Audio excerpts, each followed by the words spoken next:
Buenas noches. Gracias por la invitación a compartir este tema de la Sociedad Coahuilense de Rehabilitación. Un saludo a todos los que están en este momento compartiendo este tiempo. Me llamó la atención, o me ha llamado siempre la atención en la rehabilitación, que nos enfocamos mucho al cuerpo físico. Y en ocasiones nos olvidamos un poquito más de la persona, por eso es el tema que quiero compartir con ustedes. Bueno, ya sabemos, nos dedicamos a esto, que es la rehabilitación. Sabemos que es un conjunto de intervenciones diseñadas para optimizar, mejorar el funcionamiento, reducir en un momento dado la discapacidad o prevenirla en personas con patologías agudas o crónicas. Esto es a lo que nos dedicamos. Aparte de que ya al final vamos a ver que es parte de la rehabilitación integral que debemos hacer. Quise poner un poquito de antecedentes de la historia porque es bien interesante ahora que estuve buscando material para esta plática, en donde cómo la rehabilitación y la discapacidad a través de la historia ha cambiado ciertas, digamos, nombres, formatos, y que en un momento dado todo esto ha conllevado a una mejoría, ¿sí? Y esto es desde la UNESCO en 1974, se había manejado la rehabilitación como una etapa filantrópica, después de asistencia social, ya posteriormente los derechos fundamentales, la igualdad de oportunidades y la etapa del derecho a la integración, aunque ahora ya sabemos que no es tanto la integración, sino la inclusión, porque podemos estar integrados, pero no incluidos. Entonces, esto es en 1974, sin embargo, la rehabilitación pues tiene desde hace muchos años. Se cree que desde la antigüedad ya se usaba, ya se hacía un poco la rehabilitación. Y bueno, este era el proceso de la rehabilitación. Y ahora también es importante recalcar los modelos de intervención en el marco de la rehabilitación. Hay un modelo biomédico, ¿sí?, en donde en un momento dado se relaciona tanto el diagnóstico como los síntomas y los factores psicológicos en un momento dado de la enfermedad de la persona que tiene una enfermedad. Posteriormente se modifica un poco de acuerdo a la clasificación internacional de deficiencias, discapacidad y minoría de la OMS, en donde ya también se hace un poco más de énfasis entre el medio y el ambiente donde está la persona. Posteriormente ya se involucra la situación, las condiciones de la discapacidad varían con las circunstancias y con el tiempo, y también sabemos que no es lo mismo estar en el norte de nuestro país como en el sur, o como en una comunidad rural o como una comunidad urbana. Entonces esto es muy importante. Y en el último ya también se está incluyendo la calidad de vida, que incluye la percepción del funcionamiento personal y social de la persona, de acuerdo a Minair en 1992. Entonces, empezamos en 1974, bueno, desde antes, luego ya está en 1992.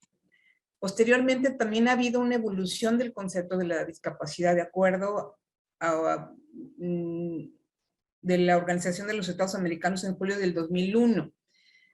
Si se fijan, vienen también varias cosas. El modelo preformista o negativista hasta el siglo XVII, en donde pues era todo, la gente que tenía alguna discapacidad, todo era malo. Después el modelo predeterminado médico, que fue del siglo XVII hasta el siglo XIX. El modelo determinista funcional, a finales del siglo XIX hasta fines de 1980.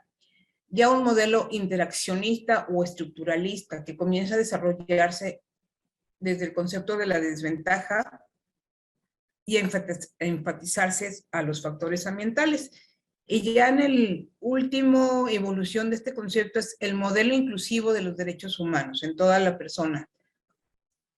Ya un resumen de esto es, hasta 1900 el modelo de prescindencia, o sea, tienes alguna cosa, no funcionas y se excluye, se hace a un lado. Posteriormente el modelo médico rehabilitador, que pone énfasis en la persona y en su deficiencia, considerando esta como algo negativo que le impedía desarrollarse, digamos, en todas sus capacidades, en sus actividades, y se manejaba mucho en que la persona debería de ser curada, ¿sí? Curar a la persona y curar a su enfermedad. Esto era también desde un punto de vista pasivo y paternalista.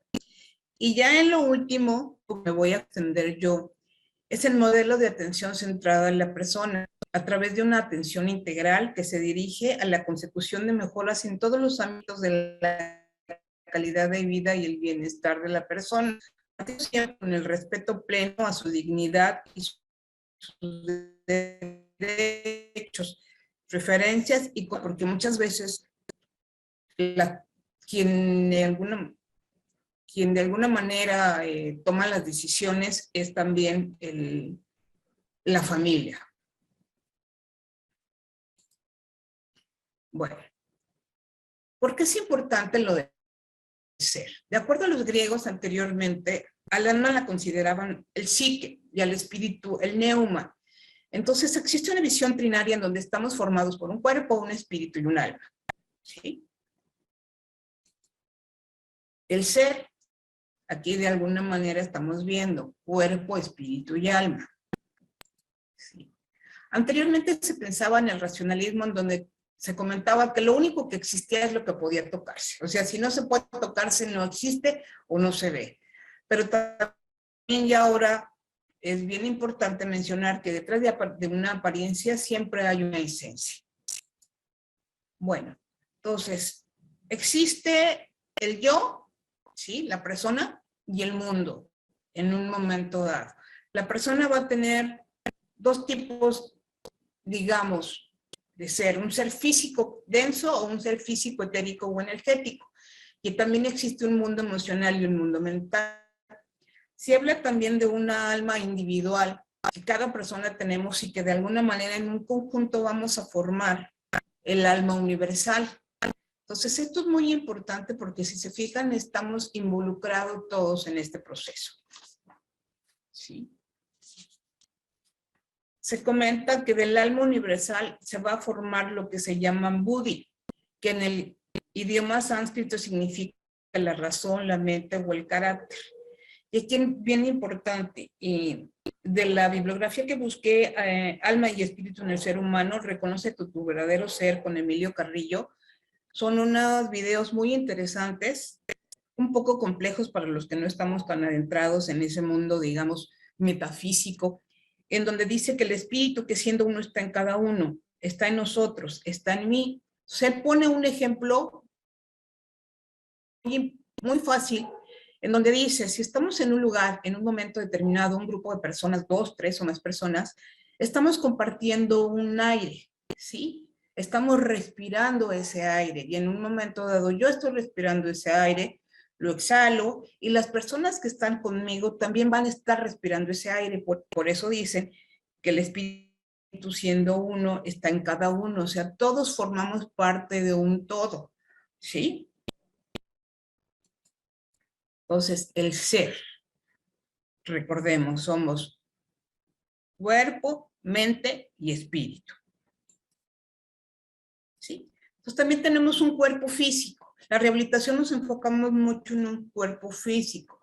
Ya ahorita se ha estudiado muchísimo sobre las emociones. El mal manejo de las emociones nos va a condicionar un daño físico y también puede ser condicionar un daño mental. Entonces, de ahí de la importancia de que el cuerpo lo veamos en esos tres sentidos o en esos tres aspectos importantes. Sí. Bueno, les hablamos o vimos un poquito del proceso de la rehabilitación y de la discapacidad. Ahorita veamos la evolución de la concepción de la discapacidad y la importancia del desarrollo de la bioética ya en la rehabilitación y en la discapacidad. Entonces aquí se dice que tenemos que enfocarnos mucho en el enfoque clínico, que es el principalista, en donde tenemos 4 principios fundamentales. Ya los conocemos, pero es importante recordarlos: la justicia, la no maleficencia, la autonomía y la beneficencia. Hice mis tarjetitas porque ya la memoria no es tan buena como algunos añitos. Entonces, también aquí quiero comentar esto. Cuando abrimos la puerta a un nuevo rango de observaciones, frecuentemente encontramos algo que no esperábamos. O sea, descubrimos cosas, aprendemos. Y esto es bien importante porque al aprender y al descubrir cosas también podemos encontrar soluciones y encontrar ideas. En la revisión encontré este artículo que me llamó mucho la atención porque decía el modelo médico como generador de la discapacidad. Y puse el objetivo textualmente del artículo que decía que era exponer que la revelación del modelo médico de discapacidad y el enfoque biomédico podían llegar a ser generadores de discapacidad, limitaciones y barreras en la población.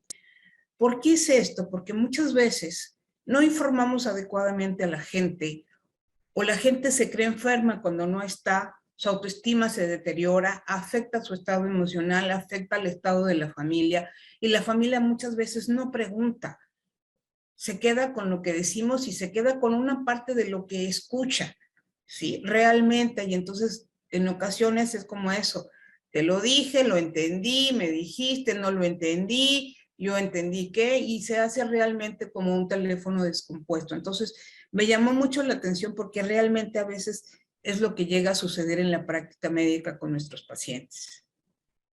Otro, pues, digamos, palabra que me llamó mucho la atención fue esto de medicalización.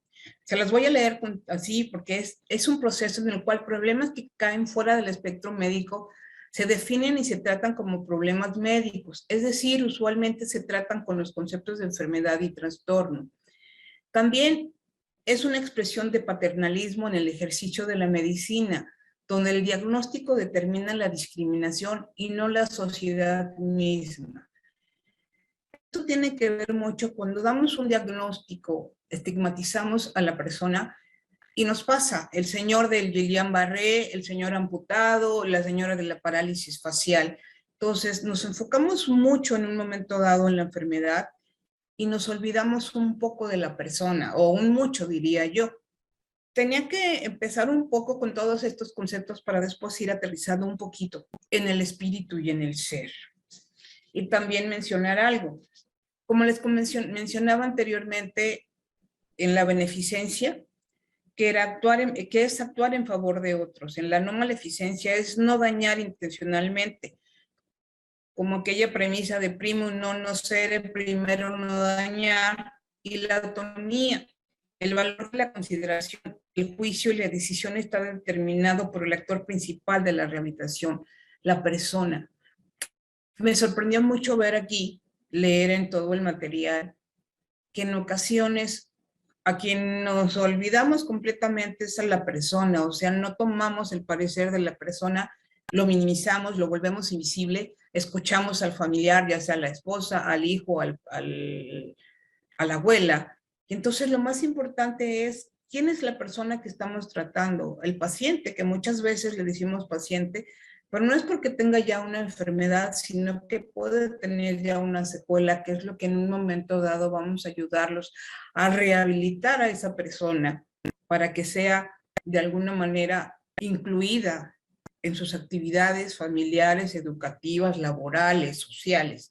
Entonces, es bien importante esto, en donde tenemos que ver a la discapacidad no como un castigo como anteriormente se tenía, sino como una manera también de realmente reforzar todas aquellas fortalezas que tiene el ser humano.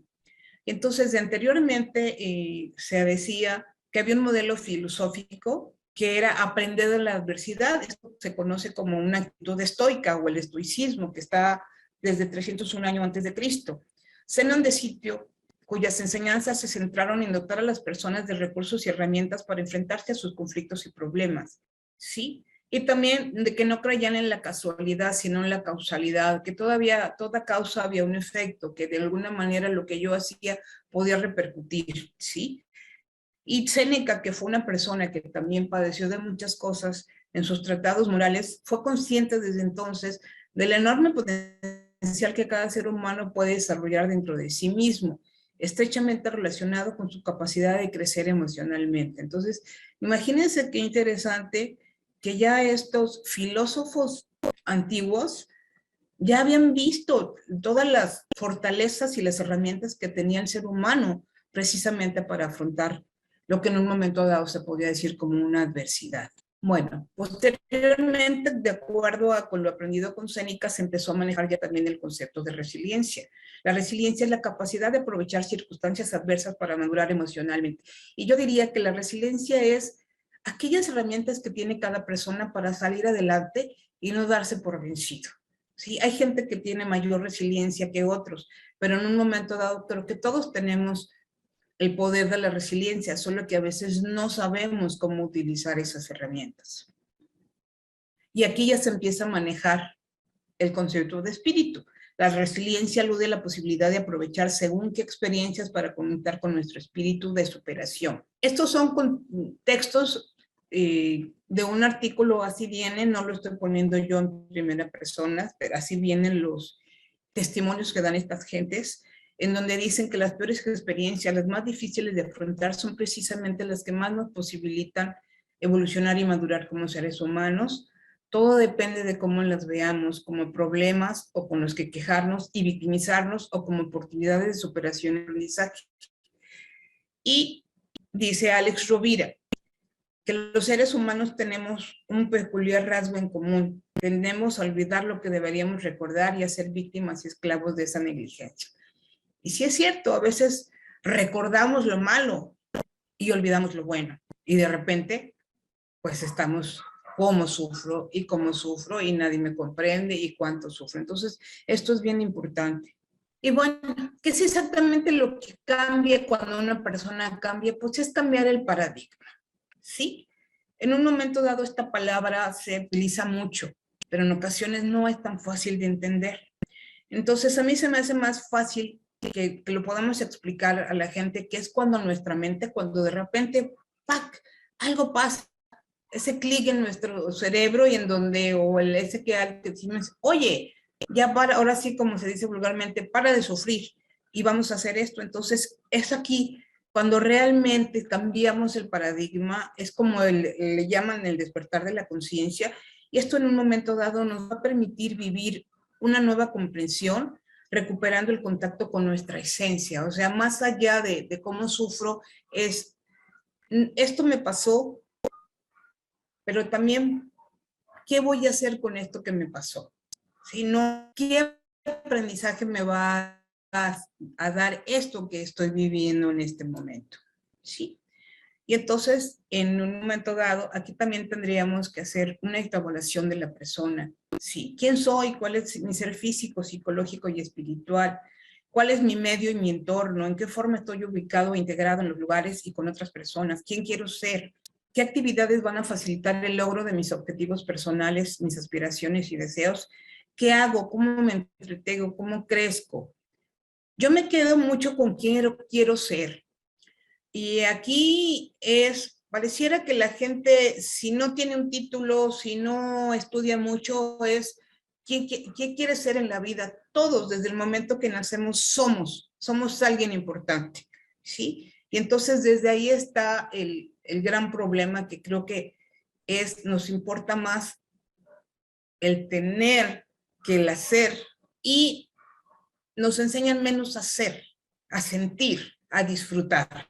Y bueno, algo muy importante que vi en todos los artículos es que es bien importante tener el autoconocimiento. ¿Quién soy yo? ¿Cuáles son mis valores? ¿Qué he aprendido? Confianza en mí, un coraje también para seguir mi propio camino en la vida, y en un momento dado se vale tener un tiempo para llorar, un tiempo para enojarnos, un tiempo para reflexionar, pero en un momento dado, cuando yo sé quién soy, yo me conozco, esto también va a ayudar a que en un momento dado las creencias, los miedos se hagan a un lado y me permitan crecer como persona, con toda mi esencia y con todo mi espíritu, con toda esa espiritualidad que yo tengo como persona y como ser humano. Creo que algo importante que tienen que ver ahora que estábamos viendo con revisar el plan curricular de la carrera, es que creo que a nadie que estudiamos medicina nos enseñan cómo dar un diagnóstico, cómo decir un pronóstico. Es diagnóstico nosológico, un diagnóstico, pronóstico de rehabilitación, pero realmente no nos enseñan a tener esa empatía, que la gente vaya entendiendo un poco el diagnóstico y que entienda que no es eso, no es una persona diabética, es una persona que tiene diabetes, pero que es don Luis, don Pepe, la señora Laura, y que tiene sus sueños, tiene sus nietos y que tiene sus hijos. Entonces es bien importante, yo creo, en saber cómo dar un diagnóstico, cómo dar una noticia, tanto buena como mala.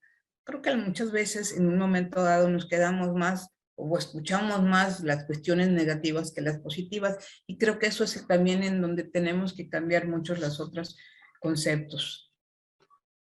¿Sí? Y bueno, entonces en un momento dado tendríamos que manejar con todo el equipo que formamos, que es un equipo integral, ¿sí? El rehabilitador, la enfermera, el terapeuta físico, el terapeuta ocupacional, el psicoterapeuta, el logópeda, pues todos los que formamos parte del equipo, tenemos que ver en un momento dado cómo podemos no solucionarle o ayudarle al paciente, sino a que él descubra sus herramientas. Un profesor de desarrollo humano nos decía que a veces no solamente es acompañar a la persona, sino es acompasarla en el proceso. En ocasiones no hay que decir nada, es escucharlos, es tomarlos de la mano, siempre y cuando respetemos el espacio también físico, ¿verdad?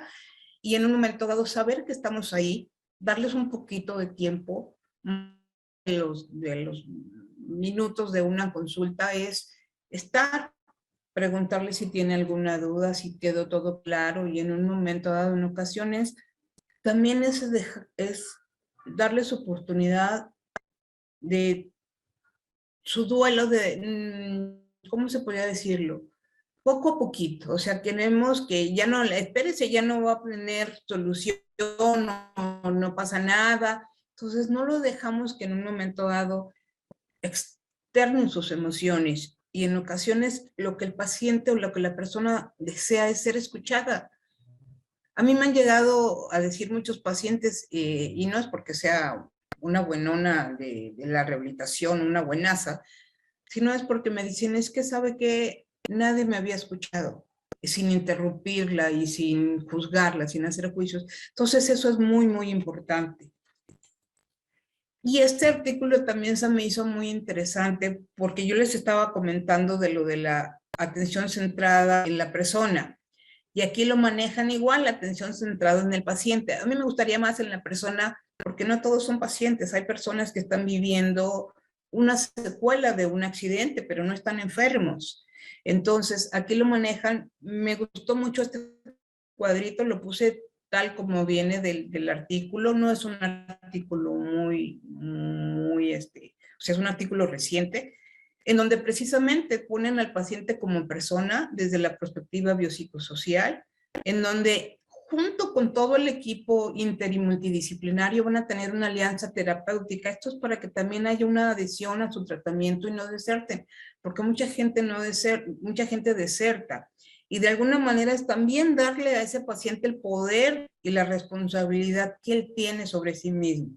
Y aquí es la persona como un todo, ¿sí? La relación médico-paciente, ser un poco más empáticos con el paciente, y en un momento dado, separar un poco la enfermedad de la discapacidad, porque toda la gente piensa que por tener una enfermedad ya tiene una discapacidad. Y en un momento dado encontrar en qué parte de todo el equipo podemos tener terrenos comunes, como la comunidad o como los grupos de autoayuda, o a lo mejor como en un momento dado las mamás de niños que tienen síndrome de Down, o las asociaciones de esclerosis múltiple, o en un momento dado ya en trabajando juntos podemos sacar muchas, muchas soluciones. Y bueno, nos quedamos entonces aquí donde anteriormente era un enfoque monocausal y de una sola dirección, ya después se fue integrando a una manera universal, y actualmente, como bien lo dice, la salud, que es un estado de bienestar biopsicosocial, en donde ya estamos integrando a la persona como un todo, como un cuerpo, como un espíritu, como un ser social, un ser que necesita en un momento dado, o que más bien no que necesita, que parte de sus derechos es estar en una sociedad compartiendo todos los derechos que tiene como persona, o sea, y no segregarlo o excluirlo, que muchas veces es lo que hacemos. Y entonces, de ahí otra vez, la persona como ser. Entonces, yo soy, ¿sí? Soy esencia, soy espíritu y soy real. O sea, no me fumé nada, estoy aquí y en un momento dado, este cuerpo físico probablemente en algunos años sí va a tener una caducidad, sí voy a morir, pero mi espíritu, los que creemos en un momento dado, en una divinidad o en un universo, muy probablemente ese espíritu se va a unir con todos los demás espíritus que existen en el universo. Y en un momento dado, pues es muy padre que realmente no me vea nada más como un cuerpo, sino es un ser, como lo habíamos dicho al principio, un ser etéreo, un ser energético. ¿Sí? Y entonces me quedo con esto, rehabilitar el ser. ¿Sí? Entonces, simple y sencillamente, con todas las herramientas que tenemos, como el fortalecimiento, la reeducación, vamos a aplicarlos en rehabilitar el ser. Entonces, ¿qué hay que hacer? Fortalecer el espíritu, reeducar la mente, ¿sí? Quitar esos pensamientos que muchas veces no nos dejan nada bueno y estábamos pensando en puras cosas negativas y realmente no vemos que hay muchas cosas prometedoras en nuestra vida. Estirar las capacidades, hemos enfocado tanto a lo que no puede hacer una persona o lo que no puedo hacer yo no puedo con la tecnología, pero estoy aprendiendo y entonces estoy estirando una capacidad que tengo, aunque no soy al 100%, pues como los chavitos de ahora, en donde ya traen ese chip integrado, pero sin embargo estamos tratando de ir cambiando y aprendiendo. Y aplicar todos estos conocimientos que tenemos con el equipo, aceptar que somos seres con emociones, con sentimientos, utilizar las herramientas personales de cada individuo y con esto darle precisamente la orientación, el apoyo que requiera para que no rehabilite solo el cuerpo, sino también rehabilite el ser.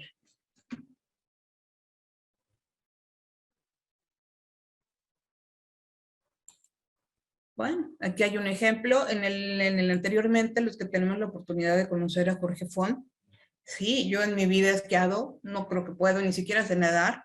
Entonces él realmente tiene fortalecido su espíritu y de alguna manera, pues lo conozco y a mí me encantan sus testimonios, sus conferencias, porque son motivacionales y él lo puede explicar como en un momento dado encontró el camino para hacer lo que le gusta y ser feliz, ser una persona completamente feliz.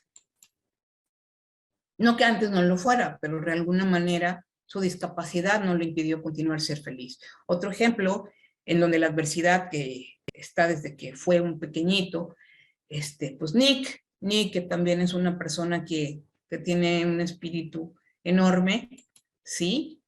Y que de alguna manera también es una persona que ha fomentado mucho el fortalecer el espíritu, la espiritualidad, es una gente creyente, y entonces pues realmente es una persona extraordinaria. Y me quedo con este pensamiento de Víctor Frank, la licenciada, la doctora Xochitl Cabrera es una experta en manejar lenguaje de señas, entonces le pedí que ella ojalá nos pueda dar esta reflexión tan bonita que escribe Víctor Frank el lenguaje de señas y que de alguna manera me quedo con esto, al hombre se le puede arrebatar todo, salvo una cosa, la última de las libertades humanas, la elección de la actitud personal que debe adoptar frente al destino para decidir su propio camino y es precisamente esta libertad interior y espiritual la que nadie nos puede arrebatar, la que confiere a la existencia una intención y un sentido.